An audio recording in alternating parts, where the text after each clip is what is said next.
Hello বন্ধুরা, আমি প্রতিমা আর প্রতিমা জুয়েলে তোমাদের সবাইকে স্বাগত জানাই।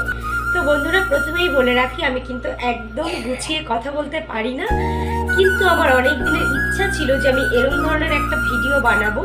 তো সেই জন্য কিন্তু আমি আজকে ভিডিওটা বানিয়ে ফেলেছি। আমি জানি না আমি কতদূর গুছিয়ে কথা বলতে পেরেছি, তবুও আমি জানি না অনেকের কাছে ভালো লাগবে বা অনেকের কাছে ভালো নাও লাগতে পারে। যাদের কাছে ভালো লাগবে না প্লিজ তারা ইগনোর করো, আর যাদের কাছে ভালো লাগবে তাদের কাছে আমার একটাই রিকোয়েস্ট, প্লিজ একটা লাইক করো, আর খুব ভালো লাগলে বন্ধুদের সঙ্গে শেয়ার করে দিও। তো কি বলবো, চলো ভিডিওটা শুরু করি। বউ আর প্রেমিকা কখনোই এক হয় না, কেন জানেন? কারণ প্রেমিকার হাতে কখনো মাছের আষ্টে গন্ধ থাকে না, ঘামের গন্ধযুক্ত কাপড়েও দেখা যায় না প্রেমিকাকে। প্রেমিকারা দামি পারফিউম লাগিয়ে হাতে পেডিকিওর ম্যানিকিওর করে তারপর ডেটিং এ আসে, আর বউরা সে তো সারাদিন দাসীর মতো খাটতেই থাকে।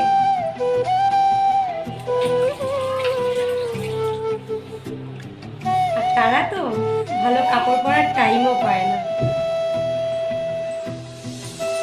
ডেটিং এ প্রেমিকা সে সুন্দর টাইট ফিট ড্রেস, আর বউ ঘরে একটা শাড়ি বা নাইটি পরে কাটিয়ে দেয়।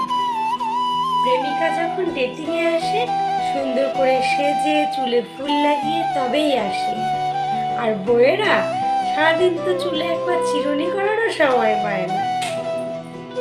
প্রেমিকা যখন রান্না করে প্রেমিককে খাওয়ায় তখন সেই খাবারটা লবণে পোড়া হলেও অমৃতের মতো। যখন সারাদিন কষ্ট করে রান্না করে সেটা খেয়ে বলে ভালোই হয়েছে।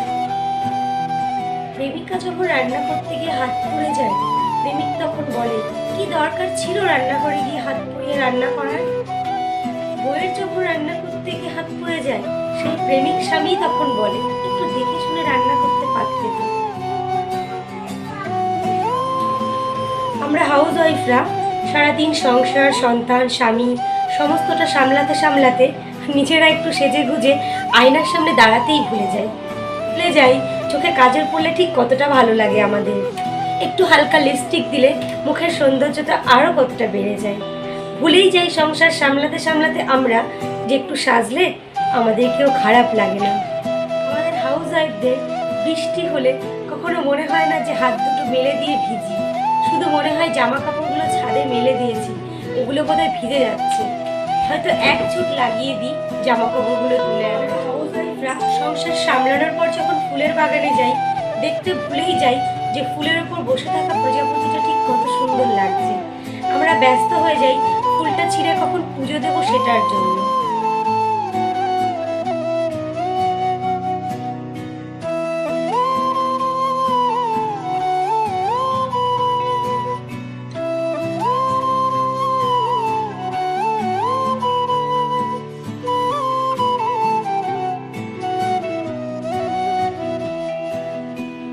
তাই নিজেকে সময় দেওয়াটাও খুব জরুরি।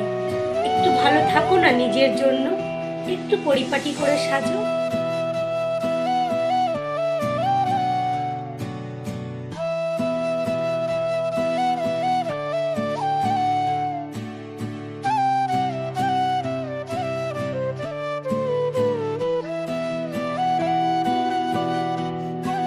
তো বন্ধুরা, আজকের ভিডিওটা এই পর্যন্তই ছিল। ভিডিওটা কেমন লাগলো সেটা কিন্তু প্লিজ কমেন্ট করে জানিও। ভালো লাগলে কিন্তু একটা লাইক, কমেন্ট, শেয়ার অবশ্যই করো। আর দেখা হবে একটা নতুন ভিডিওর সঙ্গে। ততক্ষণ পর্যন্ত কিন্তু অবশ্যই তোমরা ভালো থেকো, সুস্থ থেকো আর আমার পাশে থেকো। চলো, টাটা।